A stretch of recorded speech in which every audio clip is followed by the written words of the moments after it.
أعوذ بالله السميع العليم من الشيطان اللعين الرجيم بسم الله الرحمن الرحيم الحمد لله رب العالمين والصلاة والسلام على سيد الأنبياء والمرسلين سيدنا ونبينا وشفيع المذنبين بالقاسم محمد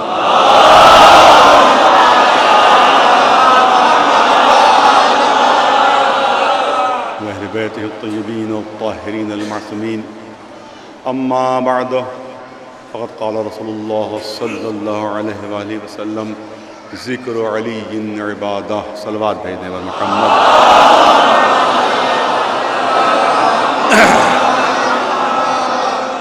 ظاہر کہ مجالس کا سلسلہ رہتا ہے اور کسی بہت زیادہ طویل بیان کی گنجائش نہیں رہتی ہے۔ مشہور و معروف قول سرور کائنات محمد مصطفیٰ صلی اللہ علیہ وسلم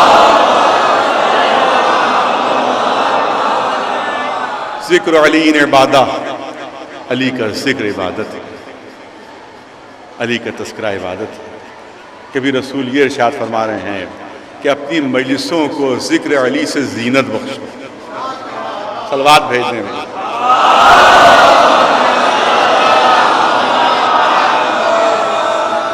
ذکر علی سے زینت بخشو، یہ بھی ارشاد کہ علی کا ذکر عبادت ہے۔ تو مجھے یہ بتائیے کہ عبادت کیا چیز ہوتی ہے اور کس کو عبادت کہتے ہیں؟ عبادت کا تذکرہ عبادت ہے۔ اگر کوئی معصیت کا تذکرہ کرے، گناہوں کا تذکرہ کرے مزے لے لے کر، تو گناہوں کا تذکرہ جو ہے وہ بھی خود گناہ ہوگا۔ معصیت کا تذکرہ بھی معصیت ہے، توجہ رہے، بس ہلکا سا اشارہ، تفصیل نہیں ہو سکتی۔ تو معصیت کا تذکرہ بھی معصیت ہے، گناہوں کا تذکرہ بھی گناہ ہے، اگر اصلاح کی نیت سے نہ ہو بلکہ مزے لے لے کر بیان کرنے کی نیت سے۔ ایک صلوات بھیج دے۔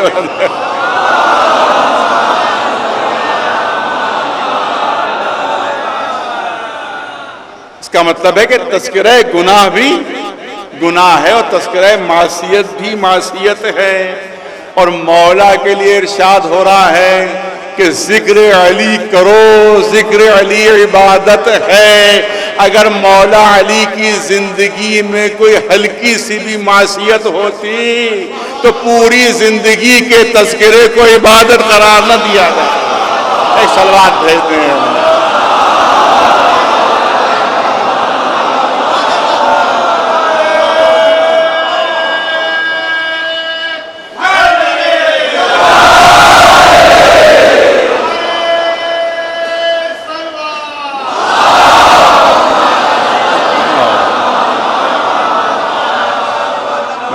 مولانا جعفری صاحب سے خدمت میں کروں گا، ادھر تشریف لیں مولانا، اور بھی مولانا حضرات نے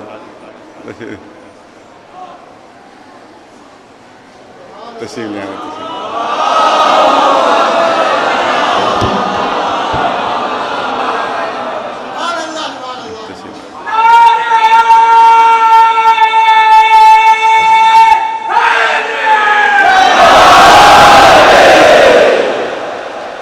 تو ایک طرف تو رسول اللہ یہ اعلان فرما رہے ہیں کہ علی کا ذکر کرو، علی کا ذکر عبادت ہے۔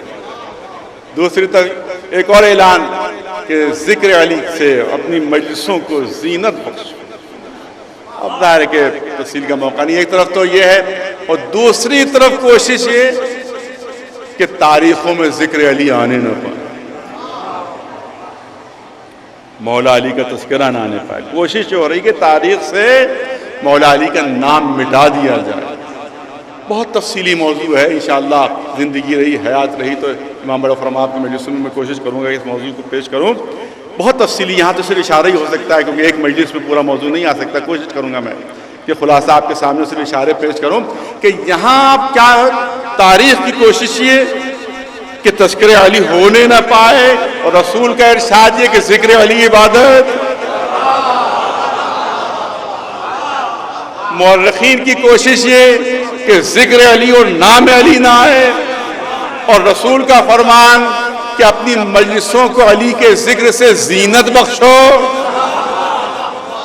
تو اس کا مطلب یہ ہے کہ وہ تاریخ نہیں ہے بلکہ تاریخ کی سڑی ہوئی لاش ہے کہ جس میں ذکر علی نہ ہو. ایک سلوات بھیج دے بلند آواز.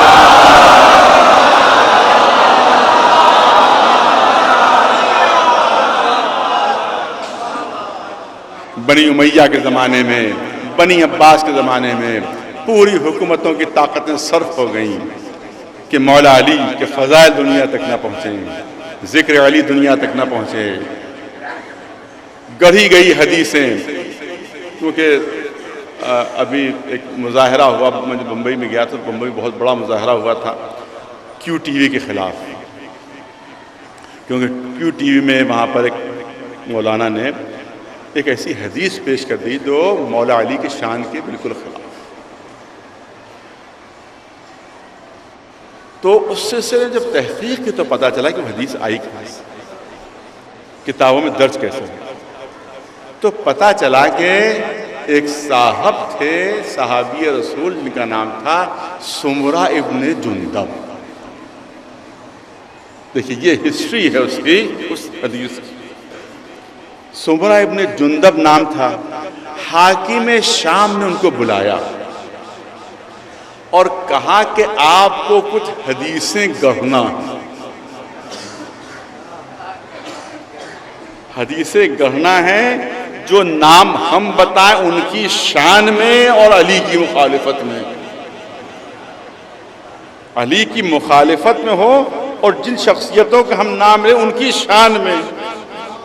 یعنی دو طرح سے گڑھنا ہوگی، ایک تو مولا علی کی مخالفت میں گڑھنا ہوگی اور دوسرے جو ان کے دشمن ہیں ان کی شان میں حدیثیں.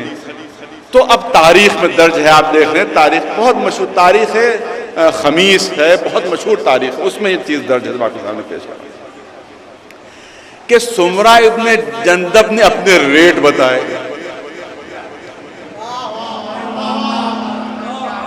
کہا گڑھ دوں گا، ایسی گڑھوں گا کہ بالکل اصلی لگے گی، ایسی گڑھوں بالکل اصلی لگے گی، مگر ہر حدیث پر 3 لاکھ درہم لوں گا. تاریخ میں درج ہے، تاریخ میں ہر حدیث پر 3 لاکھ درہم لوں گا اور تم کو حدیثیں گڑھ گڑھ کر تم کو دوں گا. تو حاکم شام نے کہا کہ بھئی کچھ تو رعایت کرو، بہت پرانا تمہارا کسٹمر ہوں، میں تمہارا پرانا کسٹمر ہوں، کچھ رعایت کرو، زیادہ مانگ لیے تم نے، 3 لاکھ مانگ لیے. آخر میں 2 لاکھ پر توڑ ہوا. 2 لاکھ درہم بہت بڑی رقم، 2 لاکھ درہم پر توڑ ہوا اور اس نے 2 حدیثیں گڑھی. اسی وقت 2 حدیثیں کی. ایک حدیث کون؟ بہت سخت، شیعوں کو برداشت نہیں ہو سکا، اسی لیے بلکہ میرے خیال میں تو کسی مسلمان کو بھی برداشت نہیں ہو سکا، خالی شیعہ نہیں، کسی مسلمان کو. قرآن مجید میں جو آیت ہے کہ لا تقربوا الصلاۃ وانتم سکارا، دیکھو نماز کے قریب بھی نہ جانا جب تم نشے کے عالم میں. یہی حدیث کیو ٹی وی میں اس نے اسی آیت کے ذیل میں حدیث پیش کی. یہ راوی ہے سمرہ ابن جندب، جس کو حاکم شام نے 2 لاکھ درہم کے ذریعے سے خرید کر یہ حدیث اس سے گڑھوائی تھی.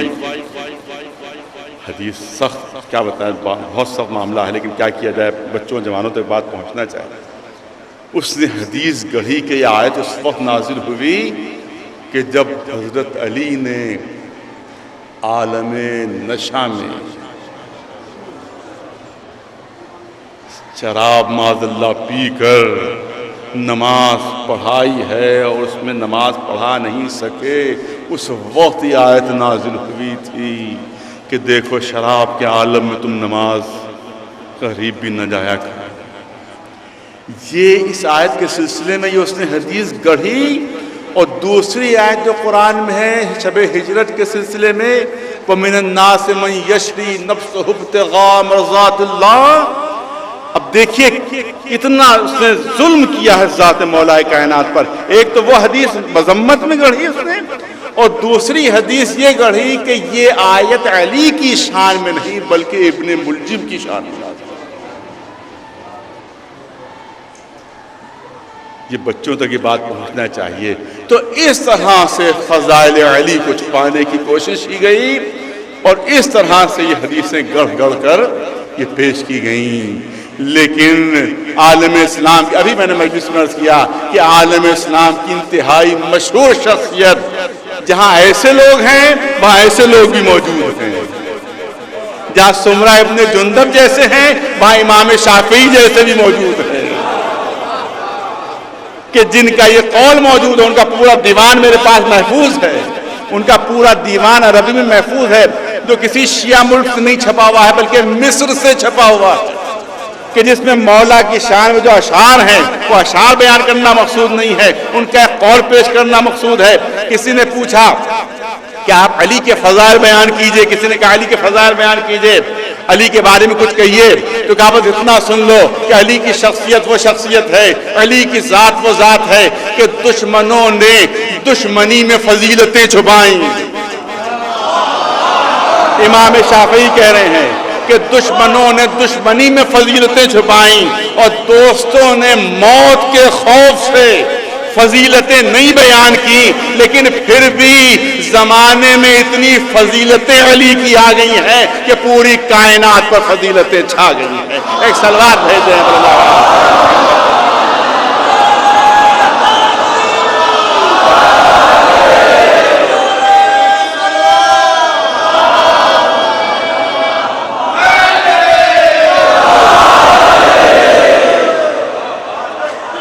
ہمارے پڑوسی ملک میں ایک کتاب چھپی تاریخ اسلام کے نام سے، میں نے خود دیکھی، نگاہوں سے دیکھی۔ دیکھیے اس طرح سے ہی کوشش کرے گا، اب بھی ہے، بنی امیہ بنی عباسی کے زمانے میں نہیں، اب بھی کتاب میں جنگ خیبر کا تذکرہ، میرا زیادہ وقت نہیں تھا، ایک دن کتاب رکھی تھی تو میں نے سوچا پڑھوں کو دیکھیں اس میں کیا ہے۔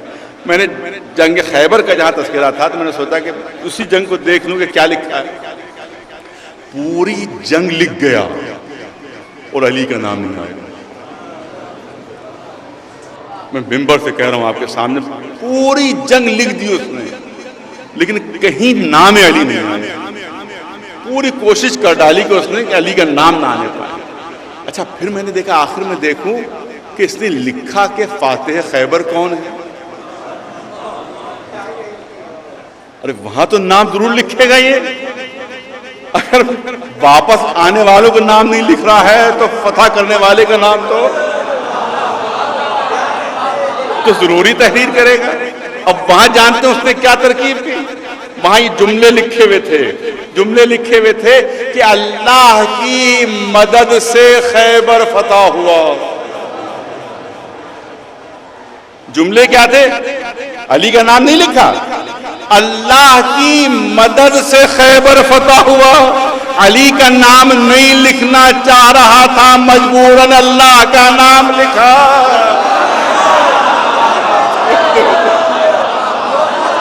اس کا مطلب یہ ہے کہ اگر علی کا نام ہٹاؤ گے بھی تو پھر اللہ کا نام لکھنا پڑے گا۔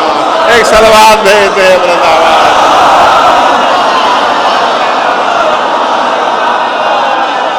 ایک صلوات بلند آواز سے بر محمد۔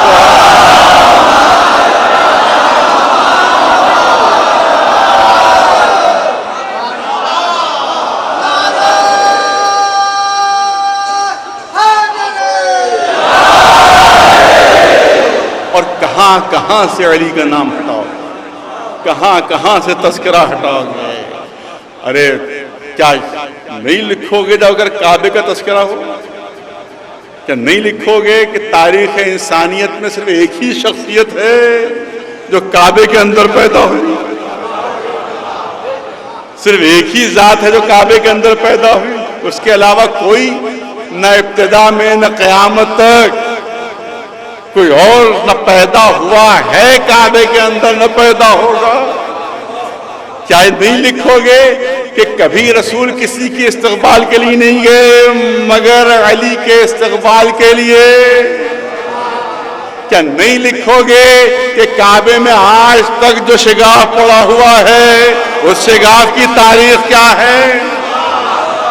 نہیں، کبھی میں امامبارے کی مجلسوں میں عرض کر چکا ہوں، آپ پرانی اگر تصویریں دیکھیں، دیکھ لیجئے گا، جو کعبے کی عمارت ہے اس کی پرانی تصویریں اگر آپ دیکھیں، آج سے 20 سال پہلے، 25 سال پہلے کی 30 سال پہلے، آپ دیکھ لیجئے گا، میری بات تصدیق کر لیجئے گا، تو آپ دیکھیے گا جو حجر اسود ہے وہ کعبے کی دیوار سے تقریباً 2 فٹ باہر ہے، تقریباً 2 فٹ باہر، پرانی 30 برس پہلے کی تصویر دیکھیے گا، حجر اسود کعبے کی جو دیوار ہے اس سے 2 فٹ باہر ہے، یہ ہے، اور اب 2 فٹ اندر ہے، حجر اسود جو تقریباً 1.5-2 فٹ اندر ہے۔ یہ ہوا کیا؟ ہوتا یہ تھا کہ بار بار کعبے کی دیواروں پر پلاسٹر کیا جاتا تھا کہ کسی طرح سے وہ شگاف چھپ جائے، کسی طرح سے وہ شگاف چھپ جائے۔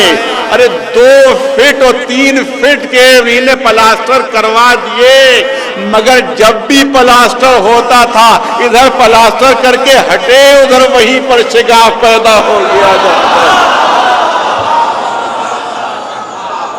سلوات بھیج دیں بلند آواز سے۔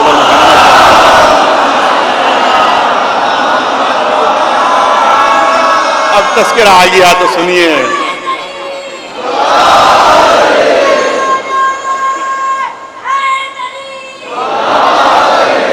اب کعبے میں ولادت کا تذکرہ آ گیا ہے، مولا کا تذکرہ ہے، مولا کے سلسلے کی مجلس ہے، لہذا 2 جملے کرنا چاہتا ہوں کہ رسول اللہ تشریف لاتے ہیں، 3 دن تک جناب فاطمہ بنت اسد کعبے کے اندر ہیں، پھر نکلتی ہیں، نہیں تفصیل نہیں عرض کرنا ہے، ایک ہی پہلو عرض کرنا ہے، نکلتی ہیں، مولا رسول اللہ کی آغوش میں ہیں۔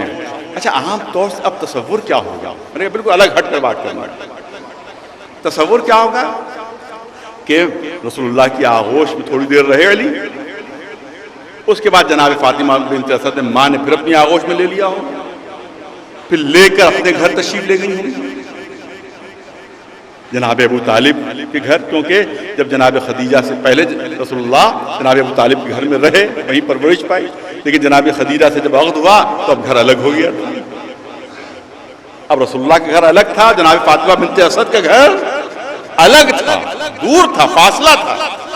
تو اب تصور عام طور سے یہی ہوگا جس پر یہ واقعہ بیان ہوتا ہے کہ اب ماں نے پھر بچے کو اپنی آغوش میں لے لیا ہوگا، پھر اپنے گھر لے گئی ہوں گی، نہیں یہ نہیں ہے، پھر فاطمہ بنت اسد نے علی کو اپنی آغوش میں نہیں لیا، پھر رسول ہی کی آغوش میں رہے، اور بجائے اس کے کہ جناب ابو طالب کے گھر جائیں، علی رسول کے گھر پہنچے رسول اللہ کی آغوش میں۔ اب رسول اللہ کے گھر میں مولا علی ہیں، ان کی آغوش میں مولا علی ہیں، توجہ رہے۔ تب ہوتا کیا ہے، جب کسی کے گھر میں کوئی بچے کی ولادت ہو تو جہاں بچہ ہوتا ہے لوگ مبارکباد دینے وہیں جاتے ہیں،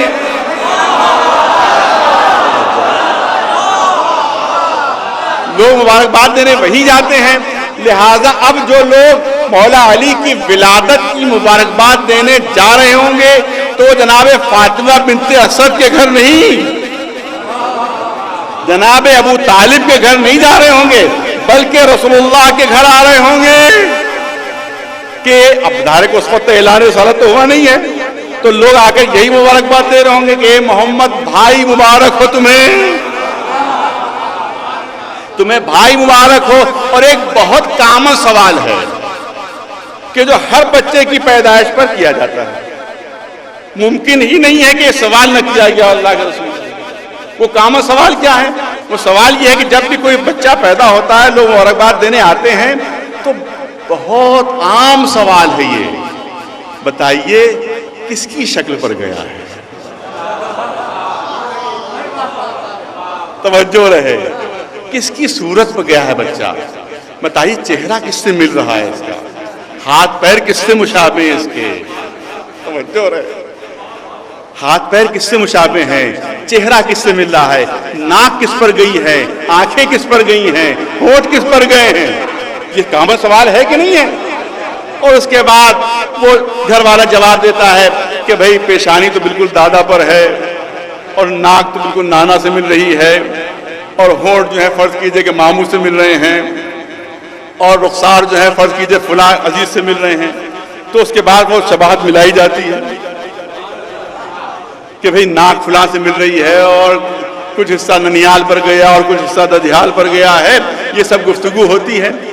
اور اس کا مطلب یہ ہے کہ جب بچہ جو ہے وہ گھر والوں ہی سے ملتا ہے، اسی سے شکل و صورت کی شباہت ہوتی ہے، اور اگر گھر والوں میں کسی سے نہ ملے تو چیمی گوئیاں ہونے لگتی ہیں۔ ہوتا ہے کہ نہیں ہوتا ہے؟ میں نے کہا بالکل عام سوال ہے جو ہوتا ہے، لیکن رسول اللہ کے لیے یہی سوال مشکل بن گیا تھا، پریشانی کا سبب بن گیا تھا، کیونکہ جس گھر میں بچہ پیدا ہوتا ہے اس گھر والے سے شباہت ہوتی ہے۔ اب رسول جواب دیں تو کیا دیں جب پوچھنے والوں نے پوچھا ہوگا کہ شکل کس پر گئی ہے، شکل کس پر گئی ہے، تو رسول کیا جواب دیں؟ کیونکہ جس گھر میں پیدا ہوا ہے اس گھر والے کی کوئی شکل ہی نہیں۔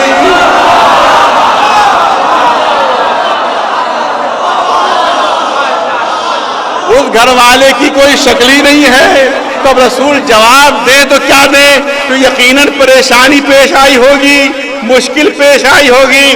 جب لوگوں نے سوال کیا ہوگا کہ بتائیے کہ کس پر شکل گئی ہے، کس پر صورت گئی ہے، بچہ کس سے ملتا ہے، تو اللہ نے کہا میں تمہاری پریشانی کو حل کیے دیتا ہوں۔ ارے گھر والے سے صورت ملتی ہے، اے رسول کیوں نہیں کہہ دیتے کہ چہرہ وجہ اللہ ہے، آنکھیں عین اللہ ہے، لسان اللہ ہے، ہاتھ ید اللہ ہے، علی نفس اللہ ہے۔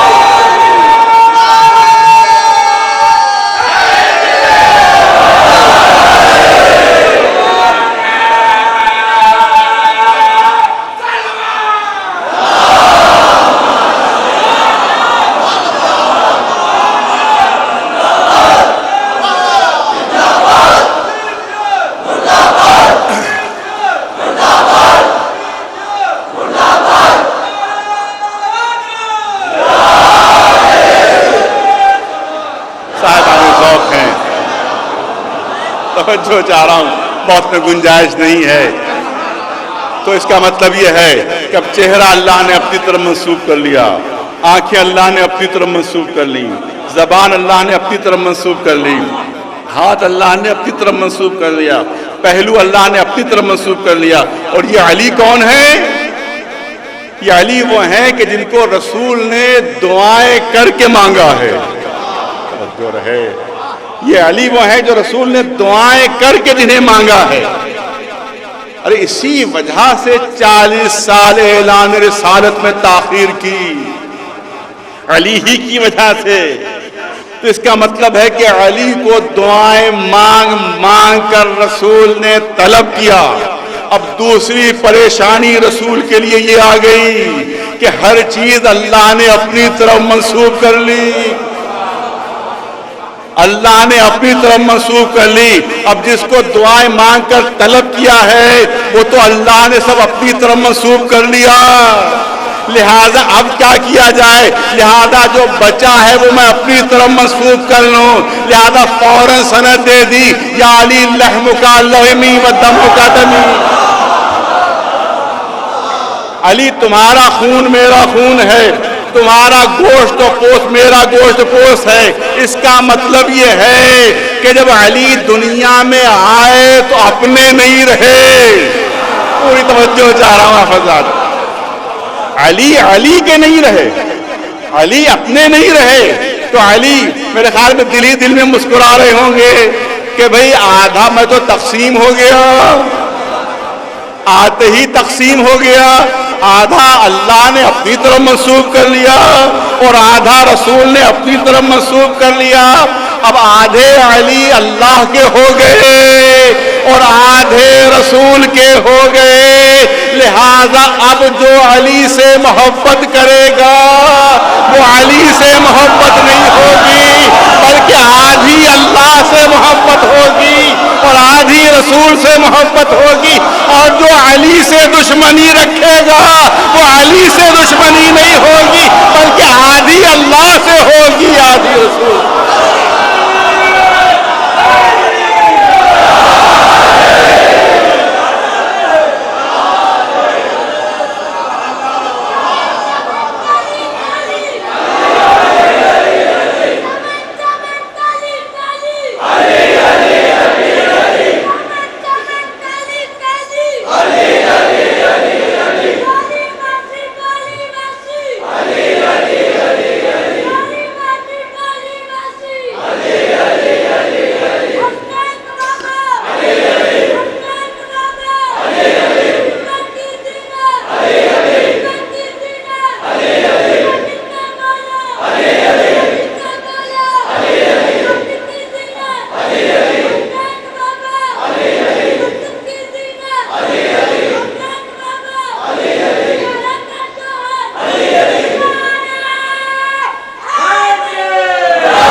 بہت طولانی ہو جائے گی، دامن وقت میں بہت زیادہ گنجائش نہیں، تو اب کہاں کہاں علی کا ذکر چھوڑو گے؟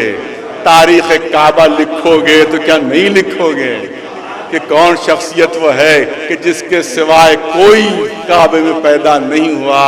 اور اگر تاریخ لکھو گے تو کیا یہ لکھنا چھوڑ دو گے کہ سب سے پہلے کس نے تصدیق کی؟ سب سے پہلے کس نے اپنے ایمان کا اعلان کیا؟ کس نے دعوت ذوالعشیرہ کا اہتمام کیا؟ کس نے کھانے کا اہتمام کیا؟ وہ کھانا جس کو 40 آدمیوں نے کھایا لیکن وہ کھانا پھر اسی طرح سے محفوظ رہا، اور جس نے سب نے انکار کیا، جو آگے بڑھ کر کہتا تھا ہر بار کہ انا ناصرک یا رسول اللہ، اے اللہ کے رسول میں آپ کا ناصر ہوں، میں آپ کی مدد کروں گا، اور آخر میں رسول نے سند دے دی کہ سن لو یہی علی ہے جو میرا وصی ہے، میرا جانشین ہے، میرا خلیفہ ہے، صلوات بھیجنے والا دعویٰ۔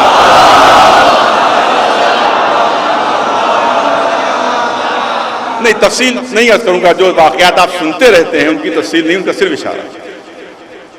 تو اب یہاں پر دعوت ذوالعشیرہ بار بار سنتے رہتے، لہذا اس کا تذکرہ نہیں، لیکن پھر بھی دعوت ذوالعشیرہ کا تذکرہ ہو، اعلان رسالت کا تذکرہ ہو، تذکرہ علی نہ ہو، ناممکن ہے۔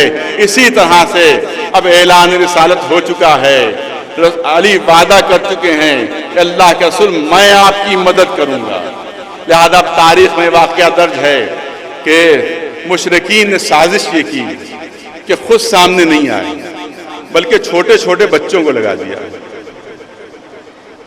چھوٹے چھوٹے بچوں کو 10-10 برس کے، 11-11 12-12 برس کے بچے، ان کو سب کو لگا دیا کہ جب بھی محمد نکلیں تو تم لوگ پتھر مارو، ڈھیلے مارو۔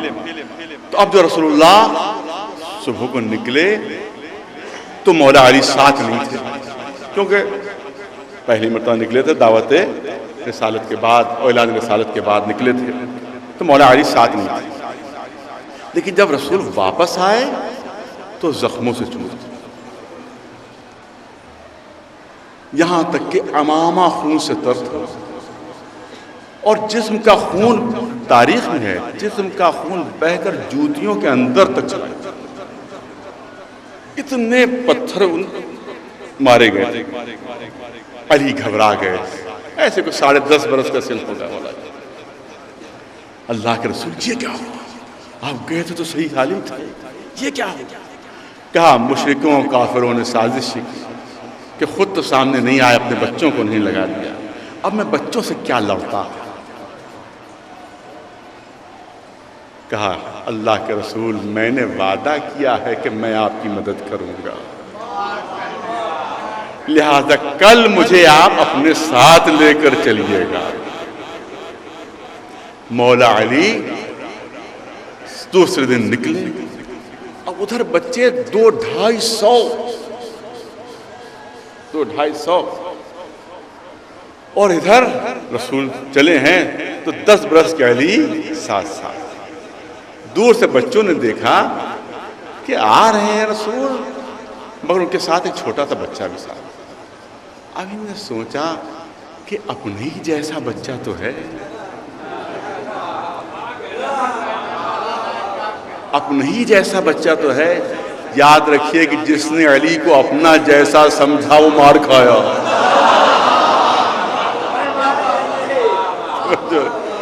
اپنے ہی جیسا تو ہے.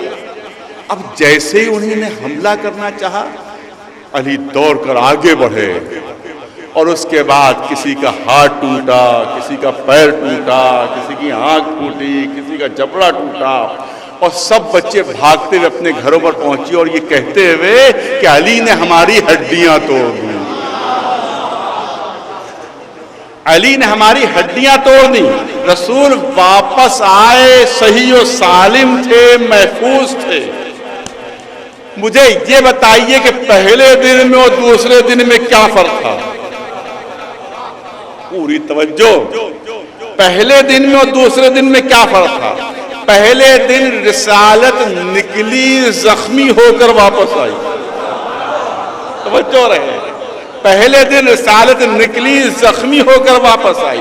دوسرے دن رسالت نکلی، محفوظ و صحیح و سالم واپس آئی. فرق کیا تھا؟ فرق یہ تھا کہ پہلے دن رسول اکیلے تھے، علی گھر میں تھے. اس کا مطلب یہ ہے کہ رسول و علی میں فصل تھا. توجہ رہے. رسول اور علی میں فصل تھا.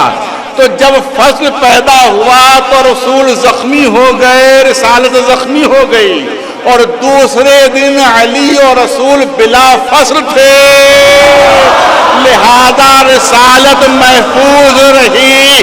اس کا مطلب یہ ہے کہ رسالت ہمیشہ وہاں خطرے میں آ جائے گی کہ جہاں علی اور رسول میں فصل کیا جائے. حفاظت رسالت کی اسی وقت ہو سکتی ہے کہ جب رسول اور علی بلا فصل رہیں. آج بھی اگر رسالت کو بچانا ہے، آج جو دنیا رسالت پر حملے کر رہی ہے، آج جو کارٹون بنائے جا رہے ہیں، آج جو توہین رسالت ہو رہی ہے، اس کا سبب یہی ہے کہ تم نے رسول اور علی میں فصل پیدا کر دیا ہے. ارے بلا فصل مانو، دیکھو رسالت محفوظ رہتی ہے یا نہیں رہتی ہے. پھر کسی کی ہمت نہیں ہو سکتی کہ رسالت پر حملہ کر سکے. سلوات بھیج دیں بلند آواز.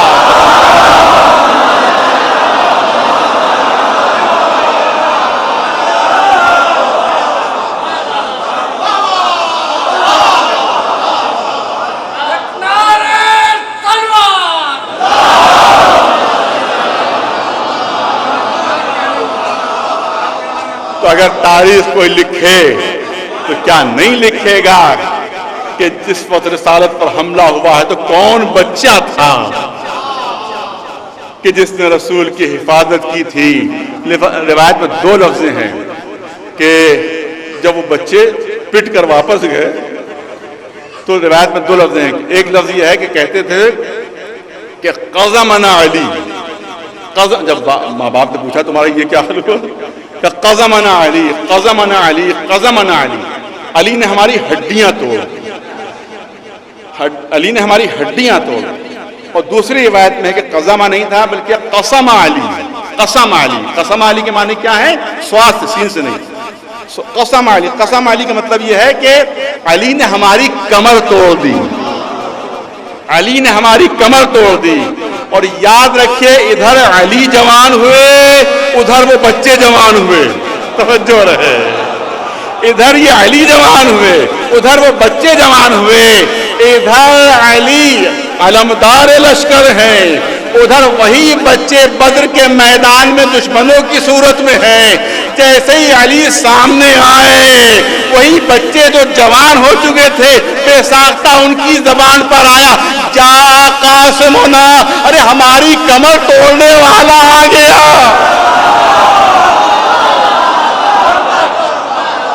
ایک سلوات بلند آواز.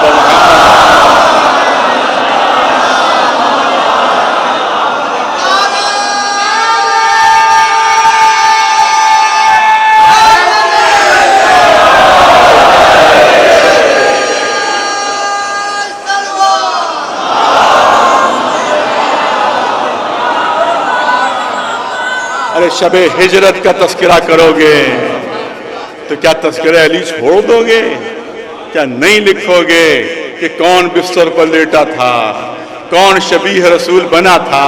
میں نے کہا ذرا سا الگ ہٹ کر بات ہو رہی ہے، وہ چیزیں نہیں پیش کروں گا جو عام طور سے پیش کی جاتی ہیں۔ نہیں لکھو گے کہ کون بستر پر لیٹا تھا، کون شبیہ رسول بنا تھا۔ جب رسول چلے ہجرت کے لیے تو اپنا امامہ علی کے سر پر اپنا کرتا پہنایا، اپنی عبا پہنائی، اور اس کے بعد کہا بستر پر لیٹ جاؤ۔ جب بستر پر لیٹ گئے تو ایک پہلو میں اپنی تلوار رکھی، دوسرے پہلو میں اپنی سپر رکھی، اور اس کے بعد پائنتی علی کے اپنی نالین اتار دی۔ توجہ رہے، اپنی جوتیاں اور نالین پائنتی اتار دی، اور اب علی مکمل تصویر رسالت بن گئے۔ علی مکمل تصویر رسالت بن گئے۔ پھر سے سن لیجئے، اپنا عمامہ پہنایا، اپنا کرتا پہنایا، اپنی عبا پہنائی، اپنا اسلحہ دیا، یہاں تک کہ اپنی نالین بھی اتار کر وہیں پر رکھ دی۔ اب جانا ہے رسول کو باہر، تو کیا یوں ہی چلے گئے؟ توجہ رہے، توجہ رہے، کیا یوں ہی چلے گئے؟ کپڑے تو سارے علی کو پہنا دیے، تو اب کیا کس طرح سے رسول گئے؟ اب کامن سینس بتائے گا، توجہ رہے، چاہے روایت میں ہو چاہے نہ ہو، مگر درایت بتائے گی کہ جب اپنے کپڑے علی کو پہنا دیے تو علی کے کپڑے خود پہن لیے۔ علی کے کپڑے خود پہن لیے۔ اس کا مطلب یہ ہے کہ جب رسول باہر نکلے ہیں تو شبیہ علی بن کر، عجیب منظر تھا، علی رسول کی شبیہ بنے ہوئے تھے، رسول علی کی شبیہ بنے ہوئے تھے۔ ایک صلوات بھیج دیں بلند آواز۔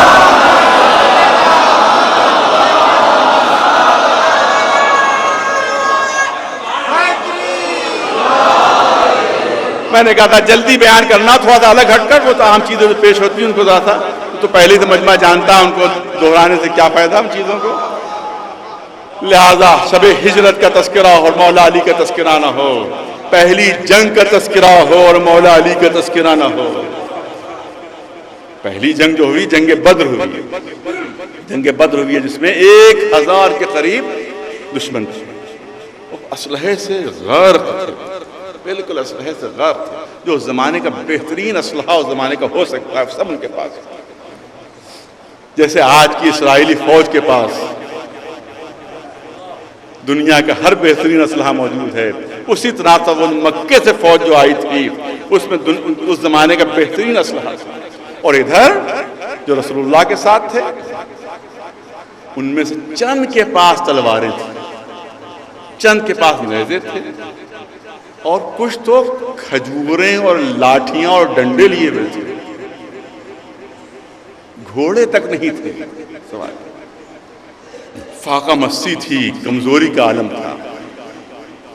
اس کے بعد فتح ہوئی تھی، کہا جاتا ہے بڑی بہادری سے مسلمان لڑے، بڑی تعریف کی جاتی ہے جنگ بدر کی مسلمانوں کی بہادری کی، لیکن قرآن کیا منظر کشی کر رہا ہے۔ قرآن کہہ رہا ہے کہ جس وقت جنگ بدر کے لیے رسول تمہیں لیے جا رہے تھے تو تم رسول سے جھگڑ رہے تھے۔ یجادلونک فی الحق، ارے حق کے سلسلے میں، سچائی کے سلسلے میں رسول سے جھگڑ رہے تھے جبکہ تم پر حق واضح ہو چکا تھا، اور تم اس طرح سے میدان جنگ میں جا رہے تھے کہ جیسے کوئی موت کے منہ میں جا رہا ہو، آنکھیں پھٹی ہوئی تھی تمہاری۔ قرآن منظر کشی کر رہا ہے، تو ایسے ہی لوگ جنگ جیتیں گے کہ موت کے خوف سے ان کی آنکھیں پھٹی ہوئی ہو؟ قرآن کہہ رہا ہے، حدیث نہیں ہے، قرآن مجید کہہ رہا ہے کہ موت کے خوف سے آنکھیں پھٹی ہوئی تھیں اور رسول سے لڑتے جھگڑتے جا رہے تھے، تو یہی جا کر جنگ جیتیں گے؟ نہیں، تاریخ پڑھ لی، بہت چھپانے کے بعد بھی لکھنا پڑا کہ 70 دشمن قتل ہوئے تھے، جس میں سے 35 جو بڑے بڑے پہلوان تھے وہ علی کے ہاتھوں، جو چھوٹے موٹے تھے انہی نے بقیہ لشکر نے مارے. جو چھوٹے موٹے تھے وہ بقیہ لشکر نے قتل کیے، جو بہت بڑے بڑے پہلوان تھے وہ علی نے پہلے قتل کیے. اب آج کے بچوں کے لیے کیوں نہ بات کہہ دوں کہ جو مین وکٹ تھے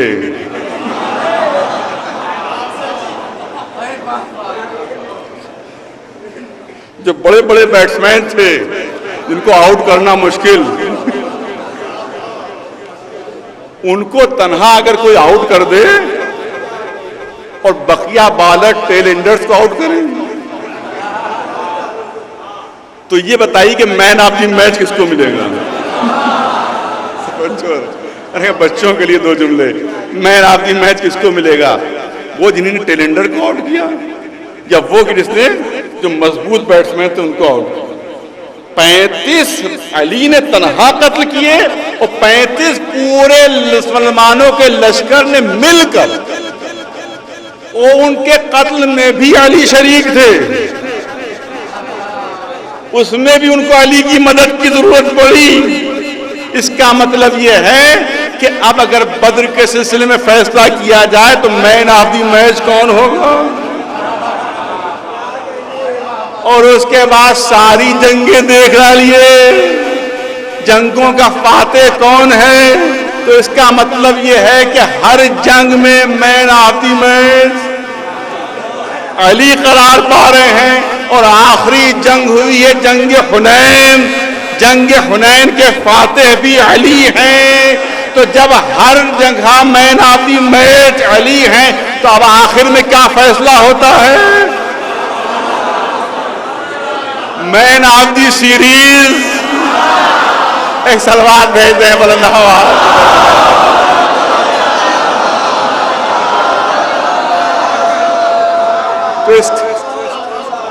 تو اس کا مطلب یہ ہے کہ اگر مین آف دی سیریز اگر کوئی قرار پا سکتا ہے تو سوائے علی کے اور کوئی نہیں. تو کوئی بھی ٹورنامنٹ کی تاریخ لکھے تو ان کا تذکرہ کرے کہ جنہوں نے ٹیلنڈر کے وکٹ لیے ہیں، اور اس کا تذکرہ چھوڑ دے جو مین آف دی ٹورنامنٹ ہے. تو بس مورخین نے یہی انداز اختیار کیا ہے. ایک سلوات بھیج دے.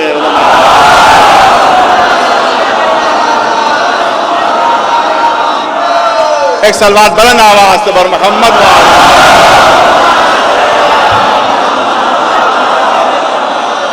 بس سن لیے. پوری توجہ چاہوں گا. میں ظاہر ہے کہ بہت گزر گیا، اب بہت زیادہ وقت نہیں لے سکتا، لیکن اب دیکھیے تاریخ کس طرح سے اپنے کو دہرا رہی، تاریخ کس طرح سے اپنے کو دہرا رہی. پوری توجہ رہے.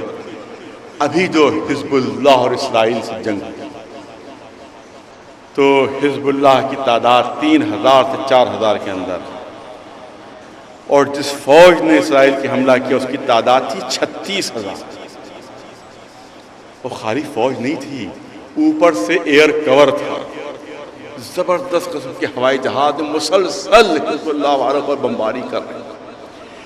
اسرائیل کے پاس ٹینک ایسے ہیں کہ دنیا کے کوئی گولہ انہیں توڑ نہیں سکتا، ناقابل شکست ٹینک.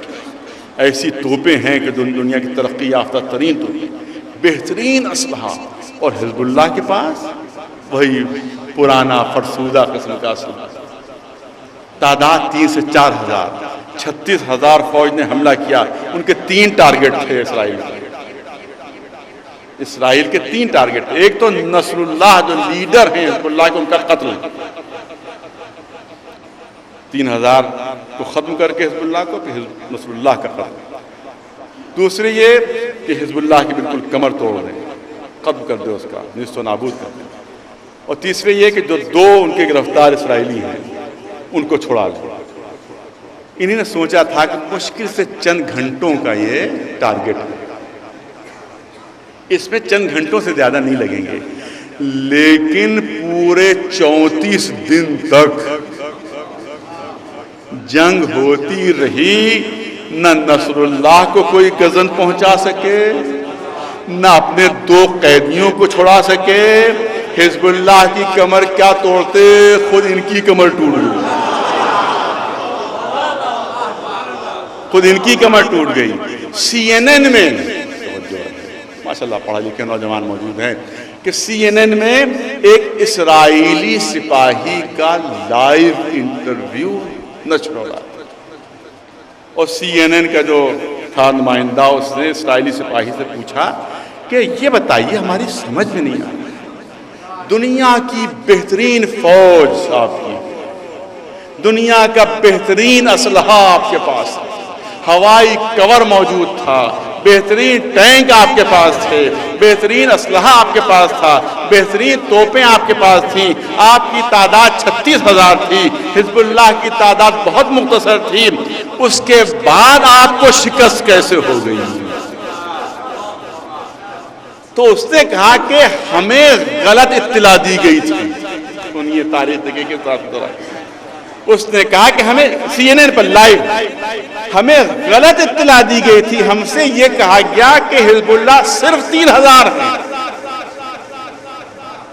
توجہ رہے، ہم سے یہ کہا گیا کہ حزب اللہ صرف 3,000 ہیں، اور ہم نے سوچا تھا صرف چند گھنٹوں کا معاملہ ہے، اپنا ٹارگٹ پورا کر کے ہم حفاظت سے اپنے اپنے گھروں میں واپس آ جائیں گے، لیکن جب ہم حزب اللہ کے علاقے میں پہنچے تو ہم کو تو خبر دی گئی تھی، سیاروں کے ذریعے سے امریکہ نے، سیٹلائٹ کے ذریعے سے امریکہ نے یہ خبر دی تھی کہ 3,000 4,000 سے زیادہ حزب اللہ نہیں ہے، لیکن جب ہم حزب اللہ کے علاقے میں پہنچے تو جدھر دیکھتے تھے حزب اللہ کے سپاہی، ارے دائیں طرف دیکھا حزب اللہ کے سپاہی، بائیں طرف دیکھا حزب اللہ کے سپاہی، پیچھے دیکھا حزب اللہ کے سپاہی، ارے ہماری سمجھ میں آ ہی نہیں رہا تھا یہ 3,000 ہے یا 3,00,000 ہیں، ہر طرف حزب اللہ کے سپاہی نظر آ رہے تھے، لہذا ہمیں شکست نہ ہوتی تو کیا ہوتا، کیونکہ ہماری انٹیلیجنس فیل ہو گئی تھی، اس نے ہمیں صحیح خبر نہیں دی تھی۔ ارے تاریخ نے اپنے کو دہرایا اس طرح سے، علی کے چاہنے والوں کے لیے، مولا کے ماننے والوں کے لیے تاریخ نے اپنے کو اس طرح سے دہرایا ہے کہ جب مکے سے بدر کی فوج چلی تھی بدر کے لیے تو 1,000 تھے، مسلمان 313 تھے، مکے والوں نے کہا تھا کہ دیکھو بڑے کمزور ہیں، فاقہ مست ہے، اسلحہ نہیں ہے، 1 گھنٹے کے اندر تم ان کو ختم کر دو گے، بس ایک سے ہوشیار رہنا،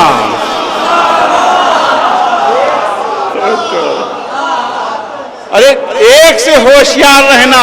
لیکن جب شکست کھا کر یہ بدر کی فوج پلٹی ہے مکے تو کہا کہ بھئی تم شکست کیسے کھا گئے، جیسے اسرائیل کے سپاہی سے سوال ہوا کہ تم شکست کیسے کھا گئے، تمہاری 1,000 کی فوج، بہترین اسلحہ اس کے پاس، ان لوگوں کے پاس نہ اسلحہ نہ قوت نہ طاقت کچھ بھی نہیں، پھر تم کیسے شکست کھا گئے؟ کہا تم نے دھوکہ دیا ہمیں، تم نے ہمیں دھوکہ دیا، ارے تم نے کہا تھا کہ دیکھو سب کمزور و فاقہ مست ہیں، صرف ایک علی سے ہوشیار رہنا، صرف ایک علی سے ہوشیار رہنا، لیکن جب ہم میدان میں پہنچے تو چاروں طرف ہمیں علی ہی علی نظر آ رہا۔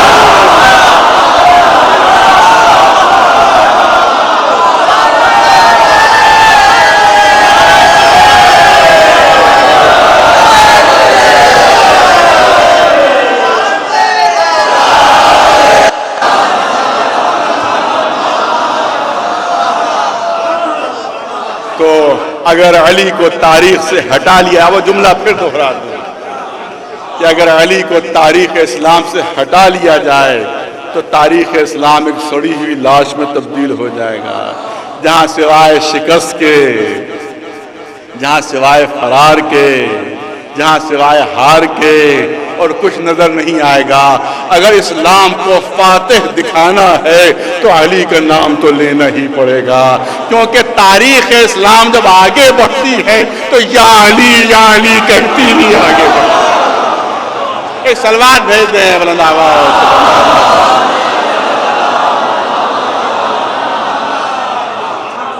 ایک سلوات بلند آواز۔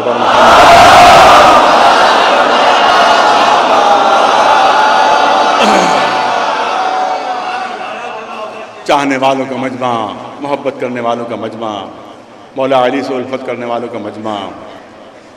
میں نے کبھی بھی مجمع سے کبھی کوئی چکنی چپڑی باتیں نہیں کہیں کہ مجمع خوش ہو جائے، کبھی میرا انداز نہیں رہا، بلکہ ہمیشہ کوشش کی کہ حقیقت پہنچے، چاہے وہ تلخی کیوں نہ ہو۔ لوگ ناراض ہو جائیں مگر مولا ناراض نہ ہو، ہمارا آقا ناراض نہ ہو، ہمارا امام ناراض نہ ہو۔ بس یہی ہمیشہ مقصد رہا ہے ہمارا کہ مولا کی مرضی کے مطابق بات کی جائے، مجمع کی مرضی کے مطابق بات نہ کی جائے۔ ایک صلوات بھیجنے پر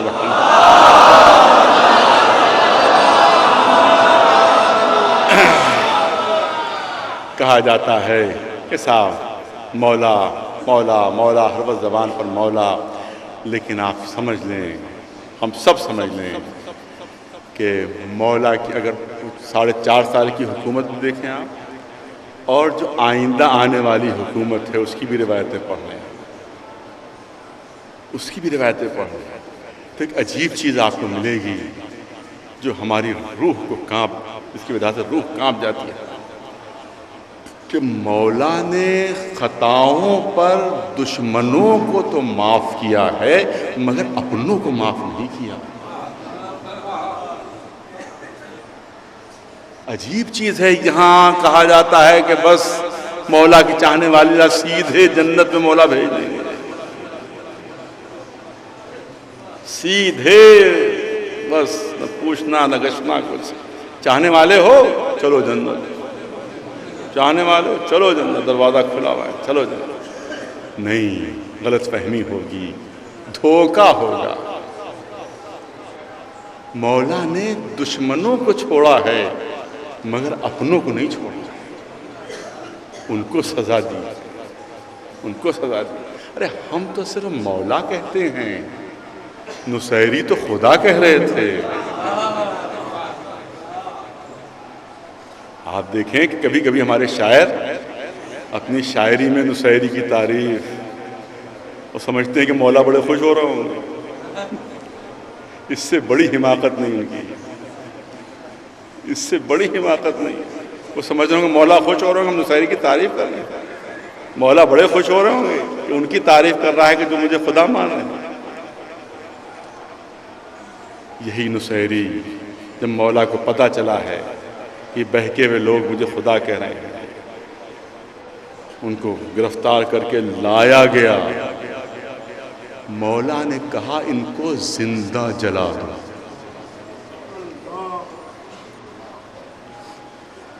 ان کو زندہ جلا دو، ہمارے لیے یہ خطرے کی گھنٹی ہے، انہیں زندہ جلا دو، انہیں زندہ جلا دو۔ ارے نصیریوں نے کہا ہوگا کہ آقا سب دشمن تھے آپ کے، اور ہم ایسے چاہنے والے کہ ہم نے آپ کو خدا مانا ہے، لہذا ہمیں تو گورنری ملنا چاہیے، ہمیں تو جائیدادیں ملنا چاہیے، ہمیں تو انعامات ملنا چاہیے، ہمیں تو میڈل ملنا چاہیے، ہمیں تو اعزازات ملنا چاہیے، ہمیں تو القاب ملنا چاہیے۔ آپ دیکھیں کہ آج بھی سیاسی لیڈر اپنی بتوں کی پوجا کروا رہے ہیں کہ نہیں کروا رہے ہیں، اپنے مجسموں کی پوجا کروا رہے ہیں، اور جو پوجا کرے اسے کوئی نہ کوئی بڑا عہدہ۔ تو مولا علی، ارے ساری دنیا دشمن، ہمارا کریڈٹ یہ ہے کہ ہم آپ کو خدا مان رہے ہیں، لہذا ہمیں تو بڑے سے بڑا اعزاز ملنا چاہیے۔ ہم سے زیادہ چاہنے والا کون ہو سکتا ہے؟ ہم سے بڑا محبت کرنے والا کون ہو سکتا ہے؟ مولا علی نے کہا سب کو زندہ جلا دو، سب کو زندہ جلا دو۔ میں اپنے محبت کے سلسلے میں یہ گوارا نہیں کر سکتا کہ اللہ کی مخالفت ہو، شریعت کی مخالفت ہو۔ ایک صلوات بھیج دیں بلند آواز۔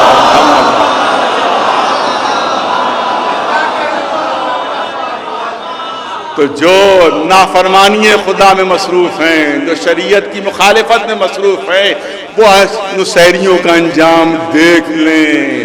کہ دعوائے محبت پر علی چھوڑیں گے نہیں، دعوائے محبت پر بخشا نہیں جائے گا، یہ دیکھیں گے کہ شریعت پر عمل ہے یا نہیں، یہ دیکھیں گے کہ خدا کا فرما بردار بندہ ہے یا نہیں۔ صلوات بھیج دیں محمد۔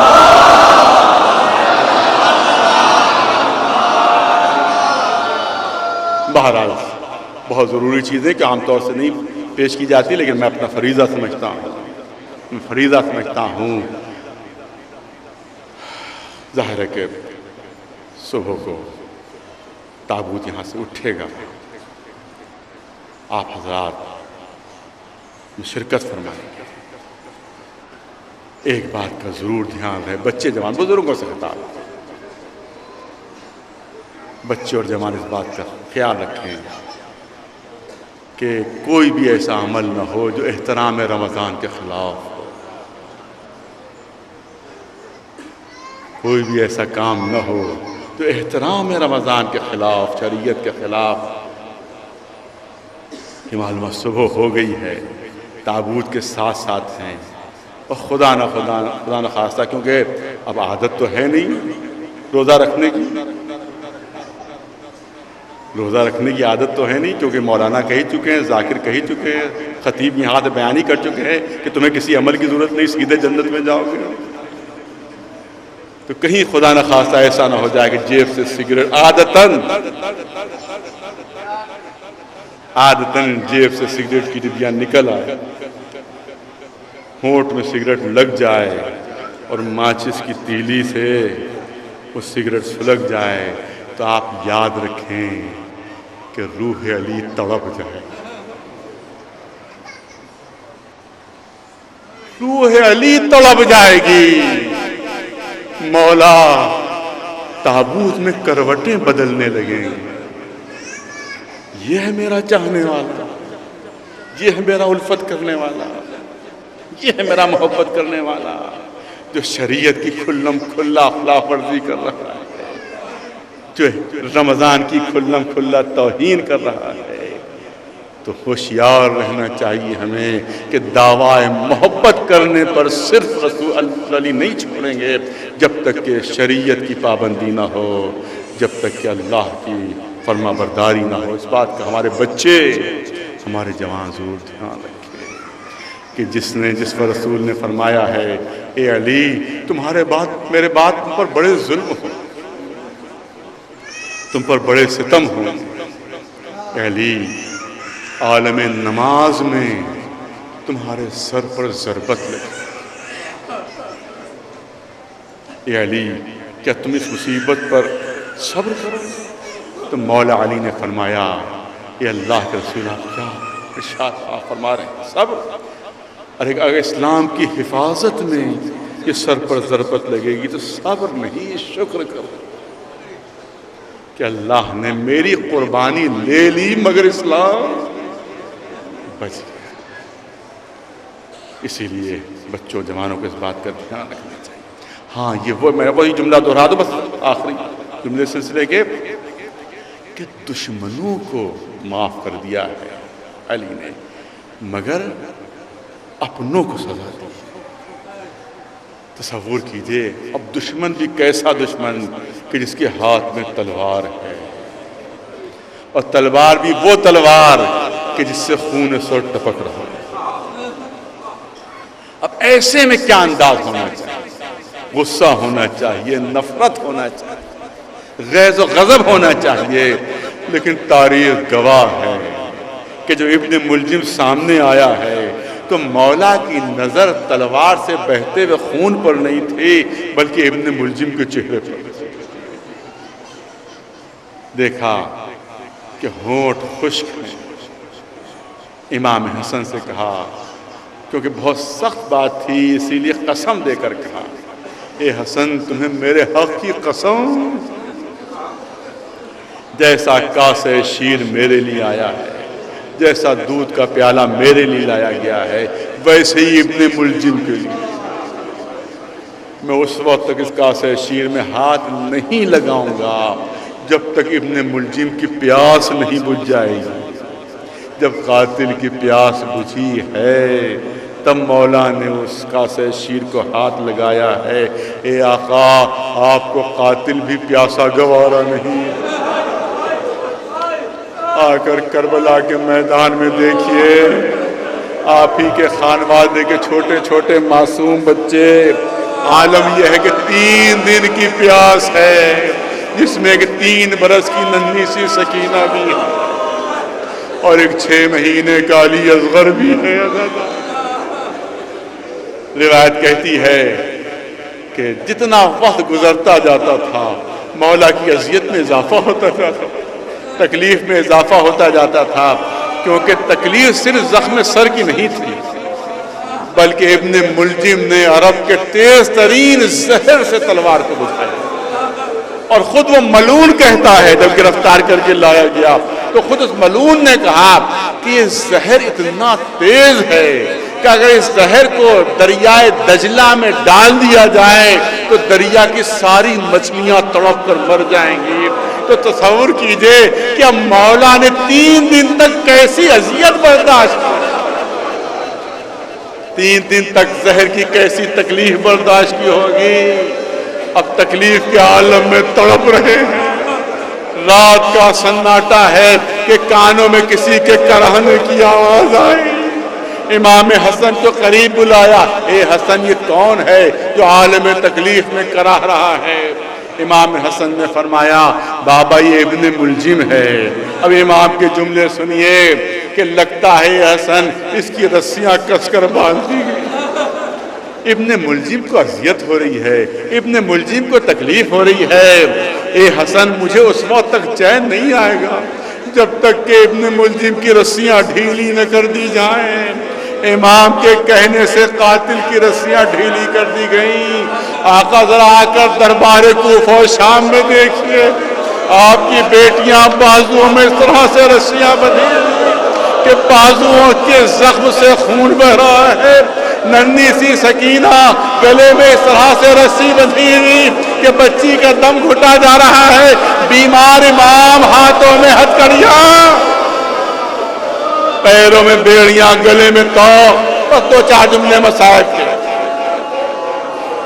ہاں عزاداروں آج ہی کی شب کہ جب روایت کہتی ہے کہ امام حسن کی نظر پڑی کہ ماتھے کے اوپر جو زرد رنگ کی، پیشانی کے اوپر جو پٹی باندھی گئی ہے، چہرے کا رنگ اتنا زرد ہو گیا کہ دیکھنے والے سمجھ نہیں پا رہے ہیں، پہچان نہیں پا رہے ہیں کہ اس زرد رنگ کی پٹی پیشانی پر کہاں بندھی، چہرے کا رنگ اتنا زرد ہو گیا۔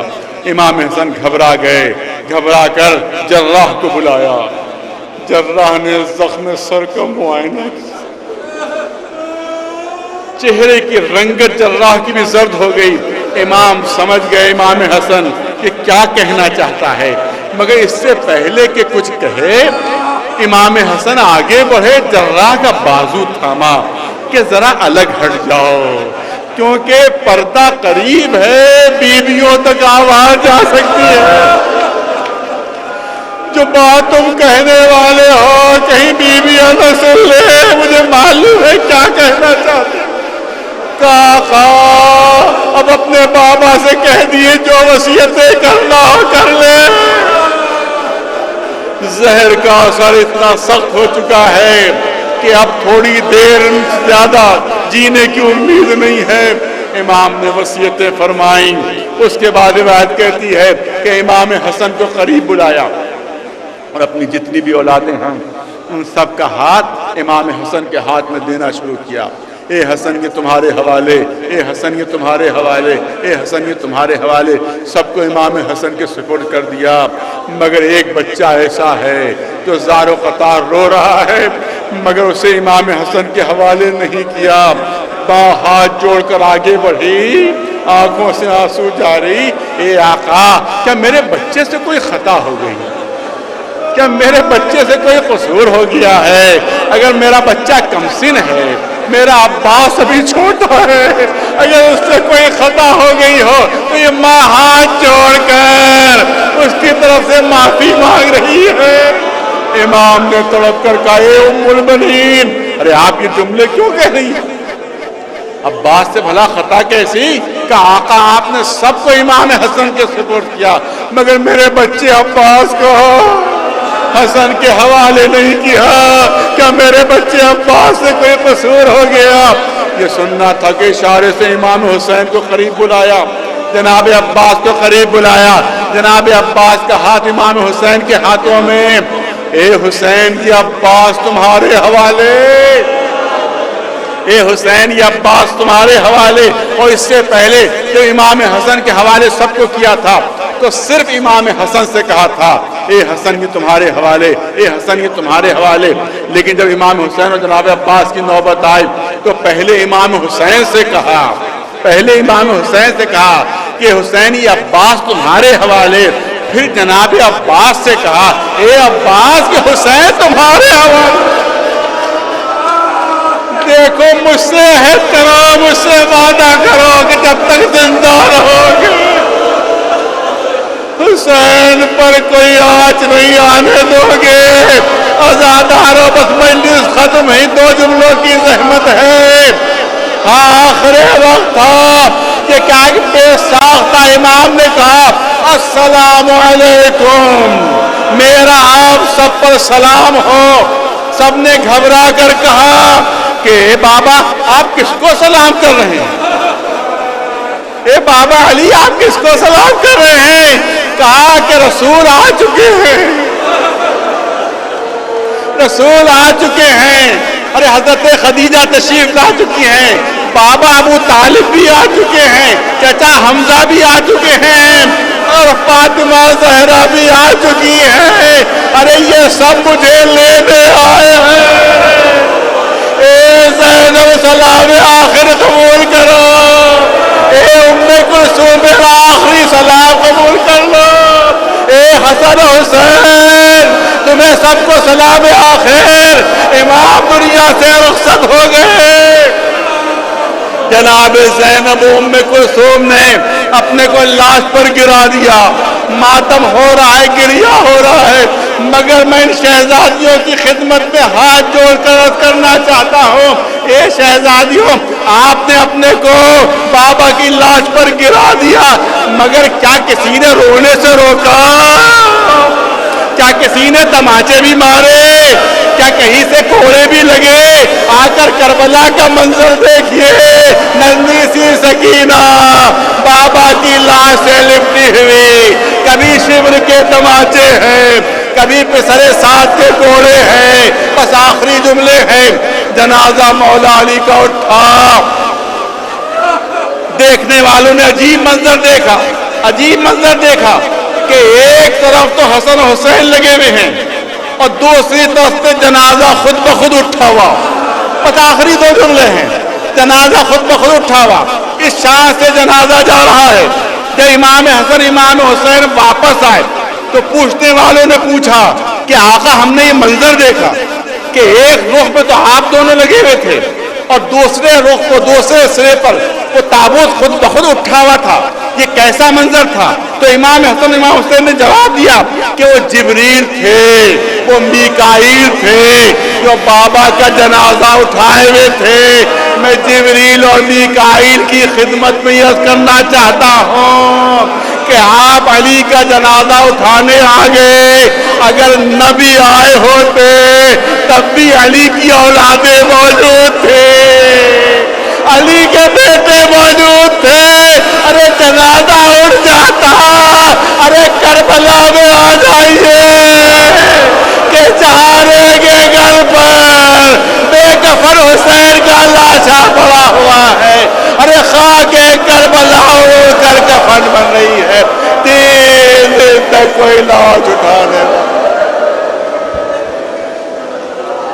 سيعلم الذين ظلموا أي منقلب ينقلبون ألا لعنة الله على القوم الظالمين۔